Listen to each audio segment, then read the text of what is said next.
knew about the deal, and it's even worse. So according to Scott McFarland, and there it is, the settlement gets sweeter for Team Trump. In a newly posted one-page document, the Justice Department details that it is now prohibited from pursuing tax claims against Trump or his family in the future, signed by Todd Blanche, Donald Trump's current acting attorney general and his former personal attorney. And look at how insane this letter is. It is sickening. The settlement agreement in Trump v. IRS has created the Anti-Weaponization Fund. The settlement agreement directed the Attorney General to issue an order establishing funding and any other relevant requirements for the fund. Okay? Crazy enough, capitalized terms in this document shall have the same meaning as in the settlement agreement. Look at Section C.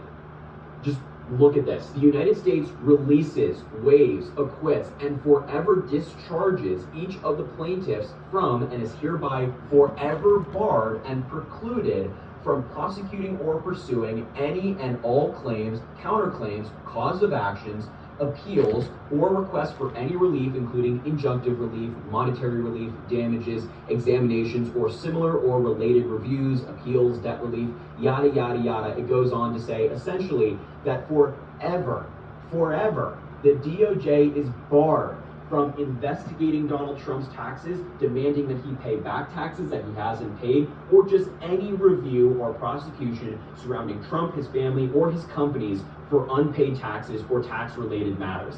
They have an infinite get-out-of-jail-free card.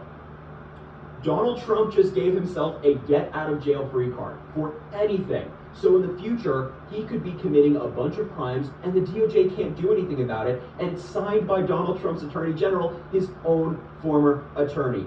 Does it get more corrupt than this? Not only is Trump paying out $1.8 billion to his family, his friends, and everybody around him, but he's also getting a get-out-of-jail-free card. This is the most corrupt thing a president has done in modern American history, bar none. I cannot think of another scandal, even by Republican presidents, that is something as bad as this in terms of a money-making scheme. It is disgusting. It is disgusting. And look, it really doesn't stop there. We've seen Donald Trump, on top of all this corruption of him getting his get-out-of-jail-free card, this $1.8 billion fund, he's been making a lot of stock trades. This is a graph that's been put together. Donald Trump has made 3,700 stock trades in Q1 of 2026 in many companies that he has promoted. Matter of fact, we talked about this article on the show the other day, but I wanted to bring it back to your attention. On March 11th, Donald Trump took a tour of a manufacturing facility in Reading, Ohio, owned by Thermo Fisher Scientific, a medical supply company. During the tour, Trump lavished praise on Thermo Fisher, which uses the facility to manufacture prescription drugs on a contract basis. Quote, he said, "It's a great honor being here. It's a great company. You have done a fantastic job, and I'd like to congratulate you." Later, Trump asked another Thermo Fisher executive to share some great information about this incredible company. The executive talked about how Thermo Fisher is producing drugs for Merck and others at the facility. Trump then explicitly encouraged other pharmaceutical companies to contract with Thermo Fisher to onshore more jobs. He claimed that some pharmaceutical companies were building their own U.S. manufacturing facilities, but said they can get here a lot faster by using this company. Trump did not mention the fact that on that same day of the tour, he purchased between $15,000 and $50,000 worth of Thermo Fisher stock. Trump did not publicly disclose the purchase until May 14th.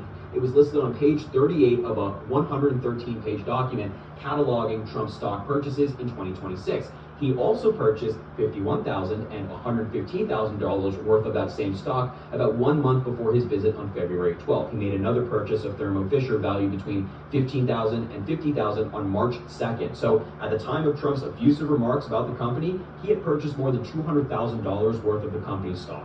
And actually, there's much more in this article, but the author details it here. Just look at the corruption that's taking place right before our eyes. We just read about Thermo Fisher, but Trump, also on March 25th, purchased between $50,000 to $100,000 of Micron stock.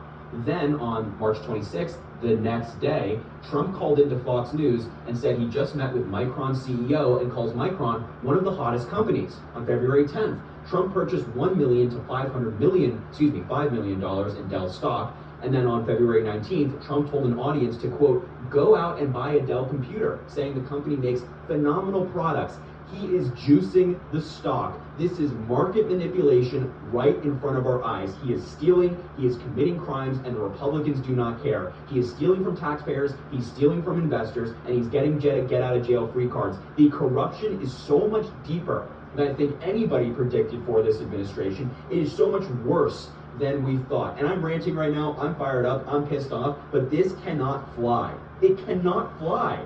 We need to elect Democrats in November in these midterm elections, because if we get the Oversight Committee, if we get the Senate and get these committees, the subpoenas are going out day one. Day one. We are sending out subpoenas to anybody and everybody who has knowledge of what's taking place here, so the American people can see it and Donald Trump can have some form of accountability. It's insane.